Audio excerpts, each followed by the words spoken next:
Gayatri PG college Sanchore के online class में आप सभी विद्यार्थियों का स्वागत है। नमस्कार। बीए फाइनल पॉलिटिकल साइंस विषय के अंतर्गत हमारे पेपर अंतर्राष्ट्रीय संबंध से संबंधित हमारा टॉपिक शक्ति संतुलन, बैलेंस ऑफ पावर के बारे में आज हम अध्ययन करने जा रहे हैं। प्रिय विद्यार्थियों, प्रत्येक राष्ट्र,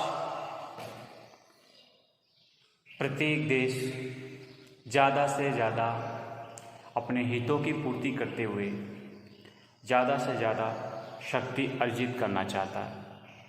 ये सब हमने पिछली कक्षाओं में पढ़ा है।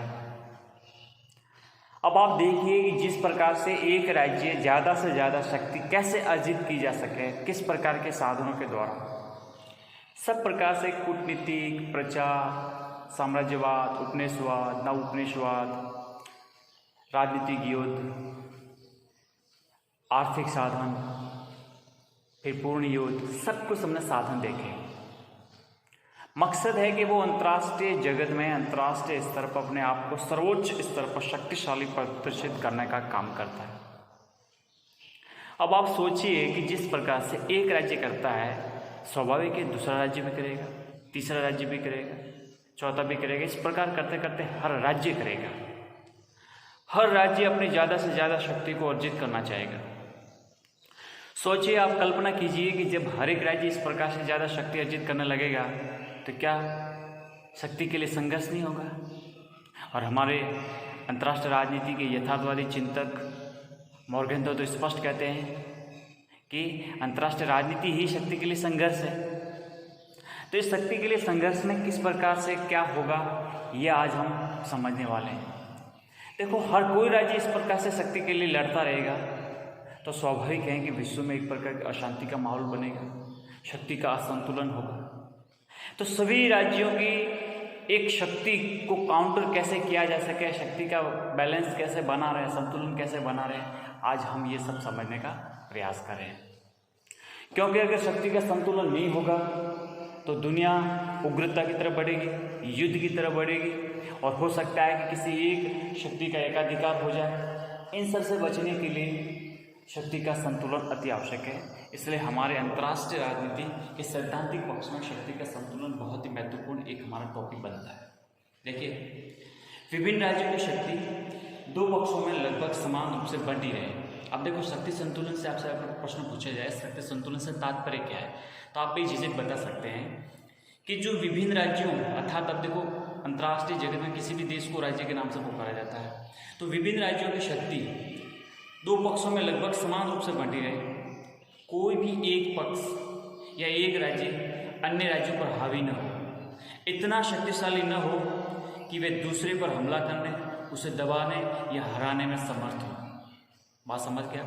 यह है शक्ति संतुलन। एक बार पुनः रिपीट करता हूँ, आसानी से समझ लीजिए कि जितनी भी अंतर्राष्ट्रीय जगत में अलग अलग राज्य हैं, उनमें जो शक्ति प्राप्त करने की होड़ है वो दोनों पक्षों में इस प्रकार समान रूप से बटी रहे कि कोई भी पक्ष, कोई भी उनमें से एक राज्य दूसरे राज्य पर इस प्रकार हावी न हो, इतना भी शक्तिशाली न हो कि वे दूसरे राज्य पर हमला कर दें या उसे दबाने या हराने में समर्थ हो। यानी शक्ति का बराबर बंटवारा हो, शक्ति के दोनों तराजू बराबर हो। कोई ये अपने आप को इतना प्रदर्शित नहीं करे कि मैं जो जैसा चाहूँ वैसा कर सकता हूँ विश्व में, नहीं, उसका बैलेंस होना जरूरी है।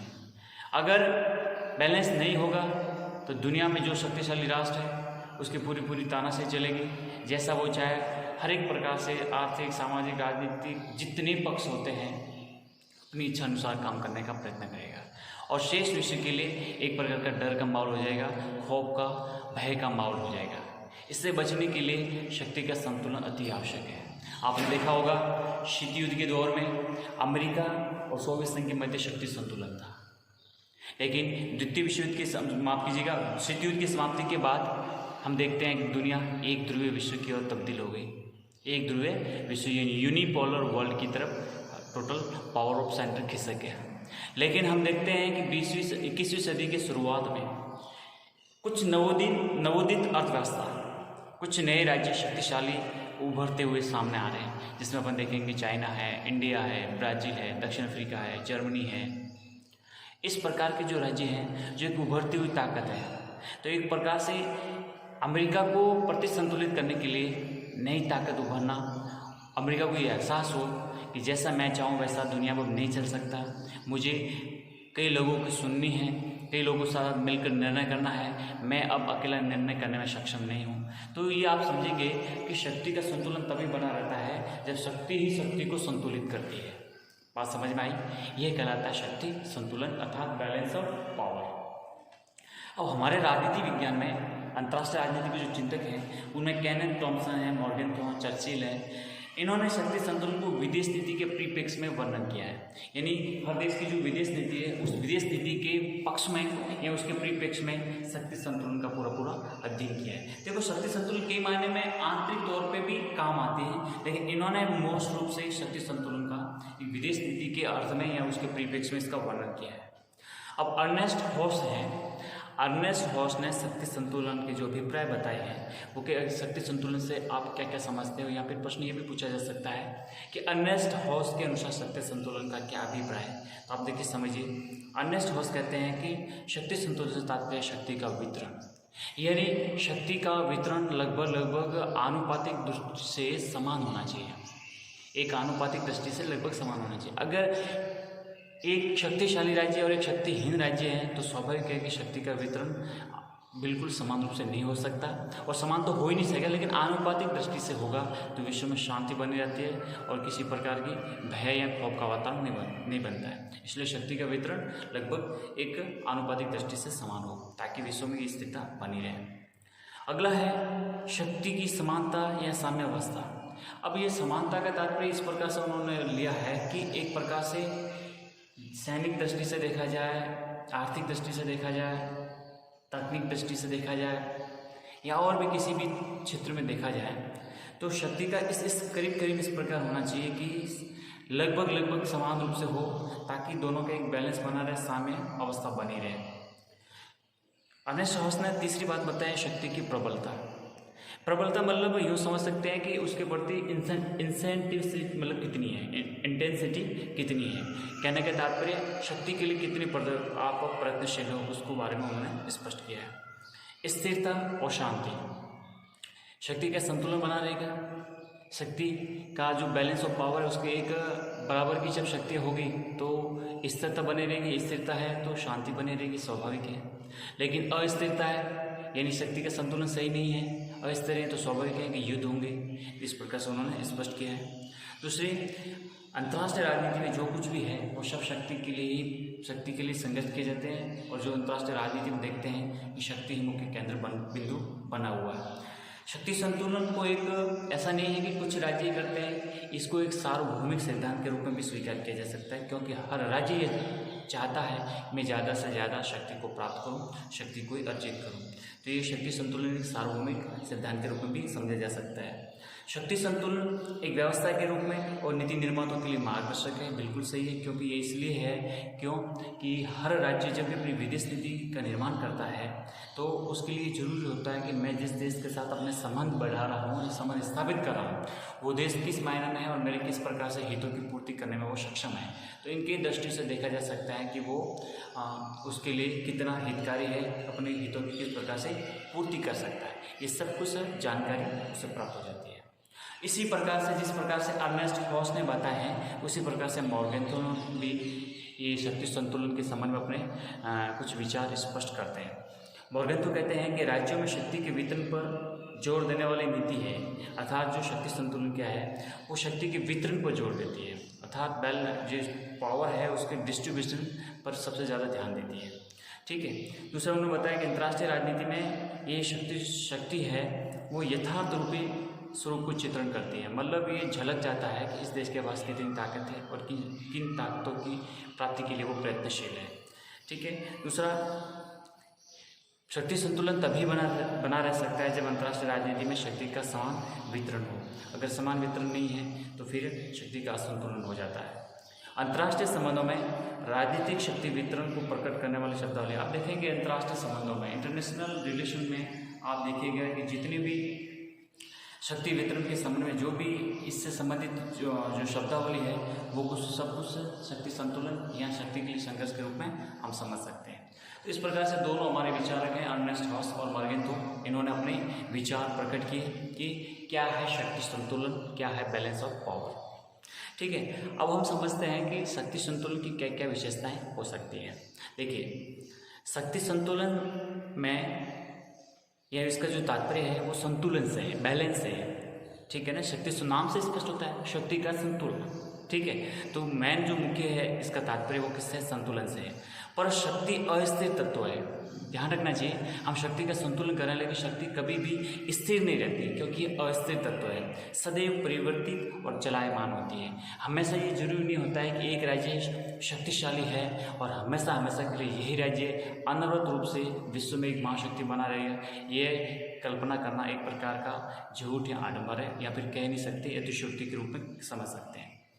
शक्ति अस्थिर तत्व, इसको अच्छे ढंग से समझ लेना चाहिए, क्योंकि अब आप देखिए, कभी सोवियत संघ अपने आप में बहुत शक्तिशाली राष्ट्र हुआ करते थे। आज हम सोवियत संघ का जो उत्तराधिकारी है रशिया, उसको देखते हैं तो अमेरिका के सामने कुछ भी नहीं है। ठीक है, इसी प्रकार से कभी द्वितीय विश्व युद्ध के आसपास जिस प्रकार से यूरोपीय शक्तियाँ, इंग्लैंड, फ्रांस, ब्रिटेन, ये जो जर्मनी है, इनका जो बोलबाला था उसके सामने अमेरिका भी नहीं था। लेकिन देखते हैं द्वितीय विश्व युद्ध समाप्ति के बाद उनकी शक्ति बिल्कुल कमज़ोर हो गई। चीन है, जापान है, या फिर इंडिया है, ब्राज़ील है, दक्षिण अफ्रीका है, ये राज्य जो कभी एक 1950 के दशक के आसपास देखते हैं तो कुछ भी नहीं थे, लेकिन आज बहुत शक्तिशाली अवस्था में बहुत उभर हैं, शक्तिशाली राज्य की ओर अग्रसर है। तो इस प्रकार से कह सकते हैं कि शक्ति कभी भी स्थिर नहीं है, हमेशा चलायमान और परिवर्तित होती रहती है। शक्ति संतुलन के लिए राज्य को सदैव प्रयत्नशील रहना पड़ता है, ये बात भी बिल्कुल स्पष्ट है कि शक्ति संतुलन के लिए कोई राज्य संतुष्ट नहीं हो सकता है कि हम बहुत अब शक्तिशाली हैं, हमारे पास सब कुछ है, हम अब बिल्कुल संतुष्ट है। नहीं, ऐसा करना एक प्रकार का आपको बैक की ओर, रिवर्स की ओर आपको गति प्रदान करता है। शक्ति के लिए सदैव राज्य को प्रयत्नशील रहना पड़ता है, कोशिश की जाती है, ज़्यादा से ज़्यादा शक्ति की कोई सीमा नहीं होती है, इसलिए हमेशा हर राज्य ये हर एक दृष्टिकोण से वो प्रयत्नशील रहता है। शक्ति संतुलन की नीति यथापूर्व स्थिति को ज्यों का त्यों बनाए रखने की नीति। अब शक्ति संतुलन में क्या है कि जो भी जैसी भी स्थिति है उसको बनाए रखने में विश्वास करती है, उसको तोड़ने में या नहीं उसकी व्यवस्था में स्थापित करने में नहीं करते हैं। यह मुश्किल है कि पूर्ण शक्ति संतुलन स्थापित हो जाए, क्योंकि शक्ति को मापना, स्थिर करना असंभव है। पूर्ण शक्ति संतुलन कभी स्थापित नहीं तो हो पाया और न होगा। क्योंकि शक्ति को मापना और स्थिर करना असंभव है, कभी भी नहीं मापा जा सकता। ठीक है, इतिहासकार शक्ति संतुलन को वस्तुनिष्ठ समझते हैं तो राजनीतिक से व्यक्तिनिष्ठ के रूप में देखते हैं। दोनों का अलग अलग दृष्टिकोण है, इतिहासकार अलग समझते हैं और राजनीतिज्ञ अलग समझते हैं। दोनों का स्वरूप अलग अलग देखा जाता है। शक्ति संतुलन के खेल में केवल बड़े राष्ट्र ही खिलाड़ी होते हैं, छोटे राष्ट्र तो इसकी शिकार बनते हैं, अर्थात दर्शक बने रहते हैं। अब देखिए, जो राष्ट्र बड़ा होगा उसके पास कुछ शक्तियाँ होगी, तभी तो वो किसी अन्य राष्ट्र को दबाने की कोशिश करेगा। लेकिन जो बड़ा छोटे राज्य हैं, कमज़ोर राज्य हैं, वो तो क्या करेंगे?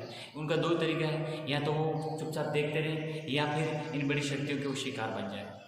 ठीक है, तो आप समझ सकते हो शक्ति संतुलन एक बहुत बड़े राज्य के रूप में समझा जा सकता है। अब आप देखिए, जैसे चाइना और भारत की बात करें, चाइना ज़्यादा से ज़्यादा शक्ति अर्जित करना चाहता है, लेकिन चाइना एशिया में अपना प्रभुत्व बढ़ाने के लिए भारत को प्रतिद्वंदी समझता है।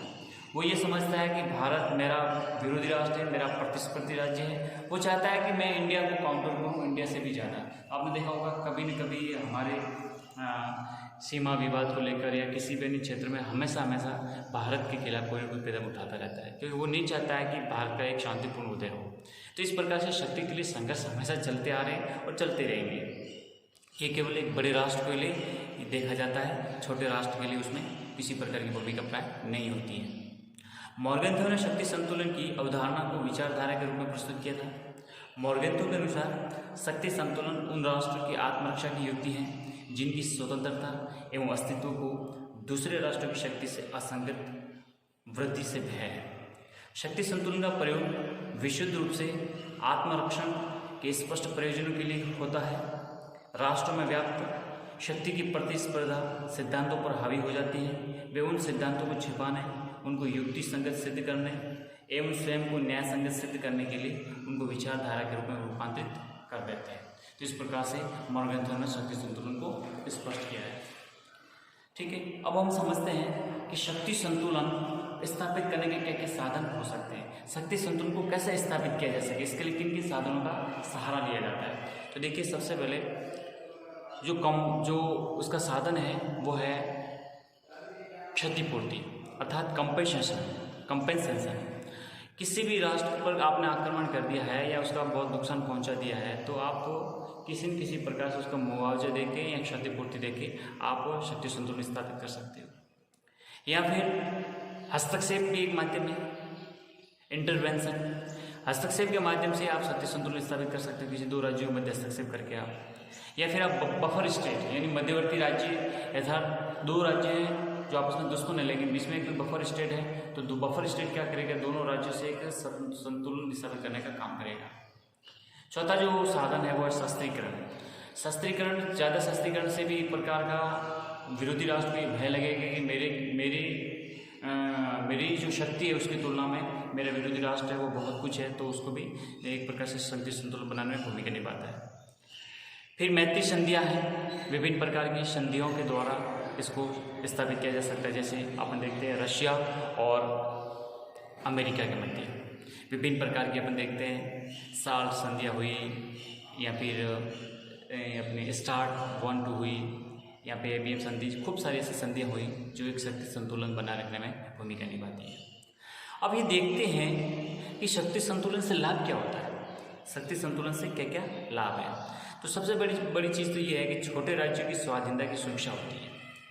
बड़े बड़े शक्तिशाली राज्यों के मध्य छोटे राज्यों की जो स्वतंत्रता है उसकी सुरक्षा बनी रहती है, तथा अंतर्राष्ट्रीय शांति को पोषण। अब अकेला होगा तो अंतर्राष्ट्रीय जगत में जैसा जो चाहेगा उसी प्रकार से होगा, लेकिन शक्ति का संतुलन बना रहेगा, शक्ति का बैलेंस बना रहेगा, तो कोई युद्ध की ओर, कोई गर्म साधनों की ओर, कोई अस्थिरता की तरफ नहीं बढ़ेगा। पूरा विश्व जनमत उसके खिलाफ हो जाता है तो फिर उसको युद्ध करने से बारे में कई बार सोचना पड़ता है। तो इसलिए बिना कुछ युद्ध किए अंतर्राष्ट्रीय शांति बनी रहती है, तथा अंतर्राष्ट्रीय जो कानून होते हैं उनके अस्तित्व को भी कायम रखा जा सकता है, क्योंकि बड़ी बड़ी शक्तियाँ मिलकर ही कानून बनाएगी, और जब कानून बनेंगे तो एक प्रकार से शांति बनी रहेगी। ठीक है, तो ये अंतर्राष्ट्रीय कानून में अस्तित्व मतलब वो जो होते हैं उनके अस्तित्व बनाए रखने में भी शक्ति संतुलन एक महत्वपूर्ण भूमिका अदा करता है। ठीक है, तो ये हमने समझा शक्ति संतुलन क्या है, शक्ति संतुलन की क्या विशेषता है, शक्ति संतुलन की क्या क्या साधन है, तथा शक्ति संतुलन से क्या लाभ है। अब ये सब कुछ पढ़ने के बाद में हम ये मूल्यांकन करते हैं कि शक्ति संतुलन का आखिर एवोल्यूशन क्या है, मूल्यांकन क्या है। तो देखो ये क्या स्पष्ट करना चाहता है, तो समझिए आप। सबसे पहले अगर देखा जाए तो राज्य को शक्ति संचय के लिए प्रेरित करता है।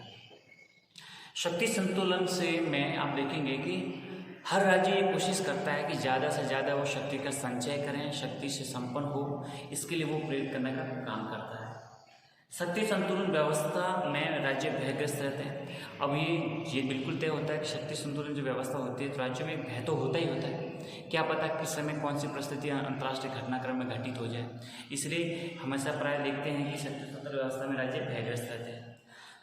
तीसरा देखा जाए तो शक्ति संतुलन शक्ति का आदर्श वितरण नहीं है। जिस प्रकार से आदर्श स्वरूप में सैद्धांतिक दृष्टि से शक्ति का वितरण की बात का उल्लेख मिलता है, ऐसा वास्तविक रूप से नहीं पाया जाता है। ठीक है, इसलिए इसको भी मतलब आदर्श वितरण के रूप में नहीं देखा जाता है। शक्ति संतुलन युद्धों का कारण भी है, बिल्कुल है। आप देखेंगे दुनिया में जितनी भी आप देखेंगे प्रथम विश्व युद्ध, द्वितीय विश्व युद्ध या फिर जो भी द्विपक्षीय युद्ध होते हैं, अब इन युद्धों में आप देखेंगे उनका एक कारण शक्ति संतुलन का भी मुख्य माना जाता है, तो ये भी युद्ध का कारण बनता है। शांति का संरक्षण शक्ति के असंतुलन से होता है, शांति का संरक्षण शक्ति का असंतुलन से भी होता है। ठीक है, शक्ति संतुलन का विचार एक यांत्रिकी रूपक है, मतलब एक प्रकार से एक मशीनी रूप में अपन समझ सकते हैं। इस ढंग से इस बात को उन्होंने स्पष्ट करने का काम किया है। ठीक है, इसलिए रिचर्ड कॉल्डन कहते हैं कि शक्ति संतुलन का सिद्धांत केवल एक कल्पना मात्र है, राजनीतिज्ञों के मस्तिष्क की उपज है, एक समास में बोले जाने वाले शब्दों का योग है। इसके अक्षर हैं जो कुछ आवाज़ करते हैं किंतु उनका कोई अर्थ नहीं होता है। अर्थात कह सकते हैं रिचर्ड कॉल्डन के अनुसार ये केवल अंतर्राष्ट्रीय जगत के बड़े बड़े विचारक, बड़े बड़े राजनीतिज्ञ, उनके मस्तिष्क की उपज है और एक श्वास में बोले जाने वाले शब्दों का योग है जिसका नाम है शक्ति संतुलन। और इसके अक्षर हैं कि जो कुछ आवाज़ करते हैं लेकिन कोई अर्थ नहीं निकलते। कहना के तात्पर्य इसको एक प्रकार से काल्पनिक मात्र रिचर्ड कॉल्डन कहते हैं, लेकिन पूर्णतः काल्पनिक भी नहीं कह सकते क्योंकि इसने दुनिया में कई प्रकार से युद्ध की गर्त में जाने से रोका है और शक्ति को संतुलित करने का भी काम किया है। आप देखेंगे कि यूएसएसआर और यूएसए के मध्य बराबर शक्ति होने के कारण शक्ति संतुलन कायम रहा। आप सोचो, सोवियत संघ और अमेरिका के मध्य जो शक्ति का संतुलन बना रहा उसका कारण क्या था कि दोनों बराबर शक्ति वाले राज्य थे। अगर एक भी होता इस प्रकार से तो फिर कहना मुश्किल हो जाता था कि क्या स्थिति होती, विश्व किस दिशा की तरफ जाता, ये कहना बेहद मुश्किल हो जाता था। इसलिए केवल काल्पनिक मानना ये भी एक प्रकार से सत्य नहीं है और केवल सब कुछ सत्य है ये मानना भी केवल सत्य नहीं है। इसलिए कह सकते हैं कि शक्ति संतुलन से अंतर्राष्ट्रीय शांति व्यवस्था बनाने में भूमिका निभाता है। ठीक है, तो आज की कक्षा में हमने समझा शक्ति संतुलन, बैलेंस ऑफ पावर।